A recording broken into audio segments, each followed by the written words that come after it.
No, my lord, we couldn't get any bank statements in relation with regards to accused number 3. Cha azange siyithole idocument zebhange ezakhe noma ekude zakhe umsolwa wesithathu. And in respect of accused number 4, We did find, my lord, the bank statements for accused 4 and accused 5 as well. Sathola ke istatement sebhange sakhe umsolwa wesine kanye nowesihlanu. just want to show you exhibit triple E in brackets 3. These are Capitec bank statement of accused number 4. If you can just place his personal particulars on record, but in particular the cell phone number that's given in the bank statements. Thanks.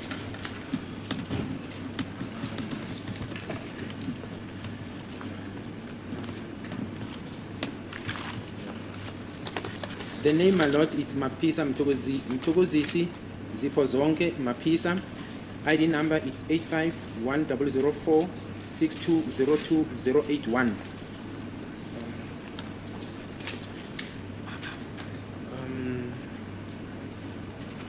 My lord, if the court can just bear with me.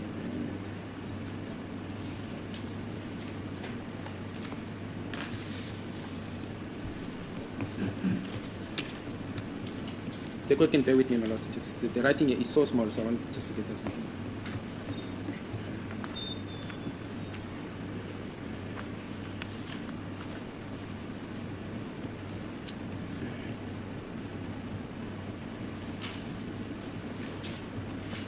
My lord, the cell phone number depicted is 071 395 3801.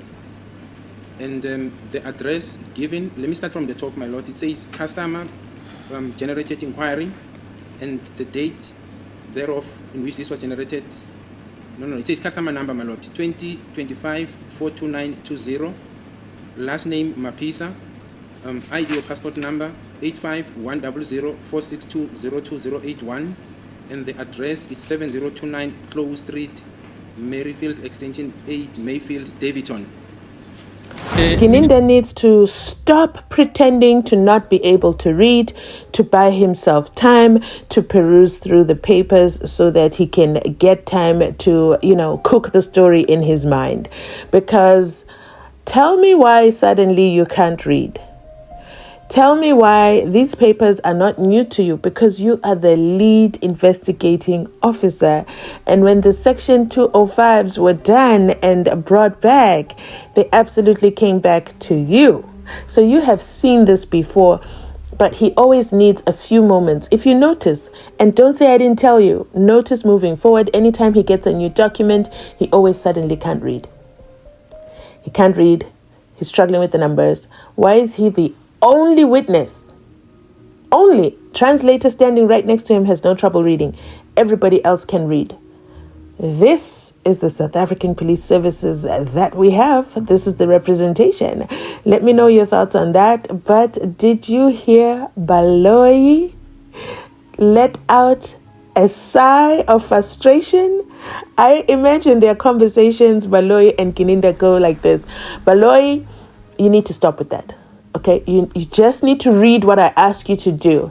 And then Gininda responds, don't worry about it. I know exactly what I'm doing, okay? I've studied this in my LLB. This was in the course that I did, okay? How to manipulate a crowd, how to manipulate a judge, how to control an audience or control the narrative. I know exactly what I'm doing. You watch and learn, okay? Watch and learn. I got this. That's how I imagine things are going. Because this is not what Baloyi is expecting of him. Baloyi lets out the sigh. Look at his face. He is in utter shock. And it's hilarious for me to watch. But let's continue on because there's still more, okay? And then tell me why. Tell me why, if they could not get statement on accused number 3, therefore, it means all the other statement, you can't equate him with the others. You need to prove his identity the exact same way you prove the others. And if he doesn't have a statement, then you need to throw out the statements of all the others, okay? And find some other way to corroborate everybody. And when was that information furnished to the bank, according to the bank records, the date?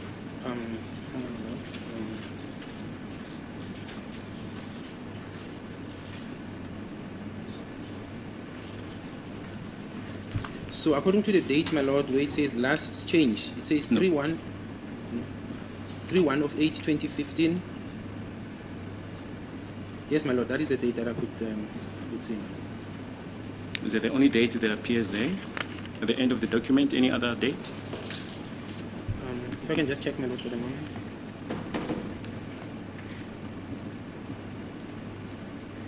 I think we can come back to that. No, my lord, I don't see any date. Unless I'm missing it, I don't know. Thank you. No, my lord, I don't. At the end of the document is the ID of the applicant. Yes. In other words, that's what I see here, the Thank ID you. document. You mentioned that bank statement of accused number 5 were also obtained. Correct, my lord.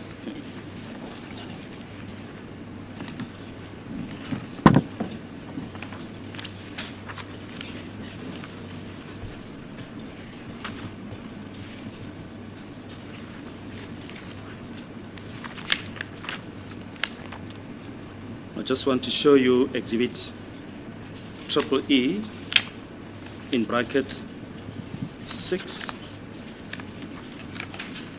These are NetBank statements.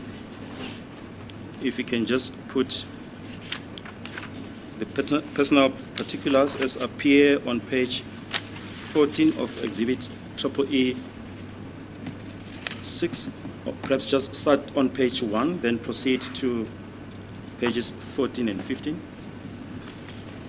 First page 1, the personal particulars. Page 1 on top, my lord, it says Mr. Ntuli F. Zone 14 is 3478, Zone 14, Wesselton, MLO, that is the address, 2351, my lord. So that is the address on exhibit triple E, my lord. And the next.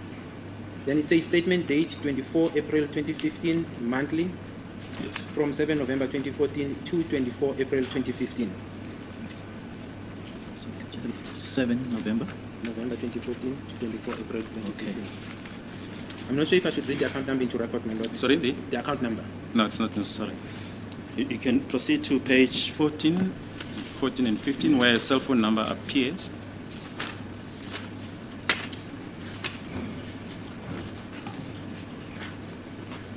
Okay.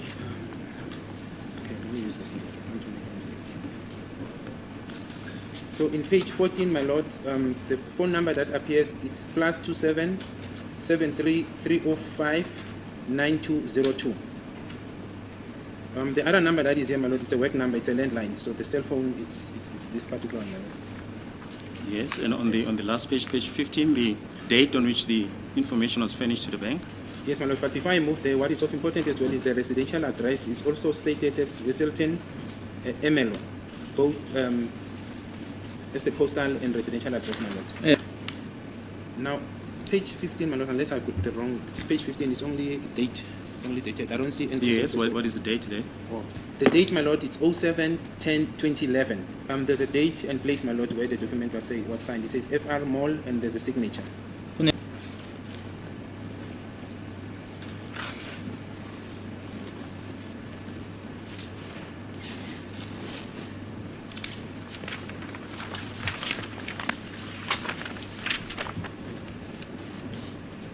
If I can also refer you to bank statements from APSA. Which serve before this court as exhibit triple E 8.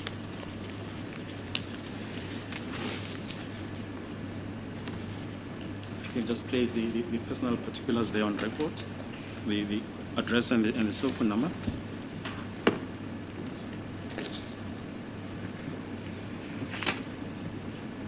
Okay, personal particulars, my lord. It says Mr. Fisokuhle Ntuli, identity document 86011 058 12086, and the cell phone number is 073 305 9202, my lord. Customer name, my lord, says F Ntuli, and the date is 24/04/2013, and there's a signature as well. Yes, ma'am. And then the given address on top, my lord, it says state. Oh, no. This is for the retailer, my lord. Yeah, that's basically the personal particulars. Yun And the date? The date is 24/04/2013, my lord. date. When testifying, you referred to the evidence of Mr. Matlow of the Road Traffic Management Corporation. That is correct, my lord. And you referred to Exhibit AAA in brackets 1, his affidavit. That is correct, my lord. And you referred to the 2 infringement notices that were issued to him. That is correct, my lord. I just want to refer you to Exhibit AAA in brackets 1, paragraph A. There's an infringement notice. Also at paragraph K, there's an infringement notice. If you can just place the name of the infringer, the ID, as well as the cell phone number and the address.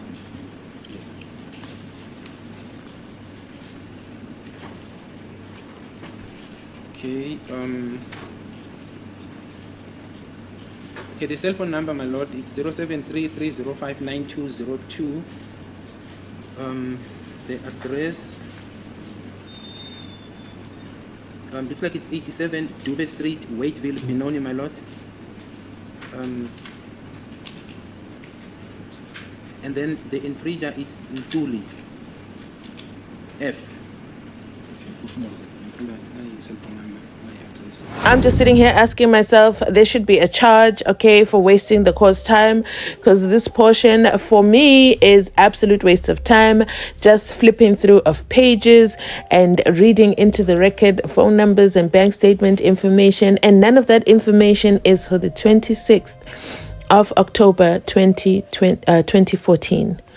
How do any of these readings relate to who powed the late Senzo Robert Meyiwa on the 26th of October 2024? Okay, so you're trying to prove their phone numbers, you're trying to establish their addresses, you're trying to establish when they opened their bank accounts for accused number 4 and number 5. That does not change the fact that the question remains: who took the life of Senzo Meyiwa? What is this garbage? I cannot believe that they spent their time flipping of pages. But one thing I want you to note is every time that Baloyi now starts having a side conversation with Dr. Sibanda, Gininda can't stand it. Gininda cannot stand it. His main character syndrome doesn't allow the focus to be away from him. So therefore you hear him struggling to read at the same time. Have you guys picked up on that? Let me know in the comment section down below. Thanks for watching. You already know, if you've made it this far in the video, you absolutely have my heart. Please remember to watch all the ads. Please don't skip the ads. If you didn't skip any ads, oh my goodness, you're part of the VIP gang. Thank you so much. And remember as well, house rules: like, comment, subscribe, share the channel. When you share a video, you're actually sharing us to a new audience and helping the YouTube algorithm legs grow further down to find us more people to come watch all this corroboration nonsense as we eagerly await Ngomezulu to return into the courthouse. And not only that, cross-examination to begin. I think that Baloyi is stalling. I think he's run out of ideas. Let me know in the comment section down below. I definitely want to hear from you.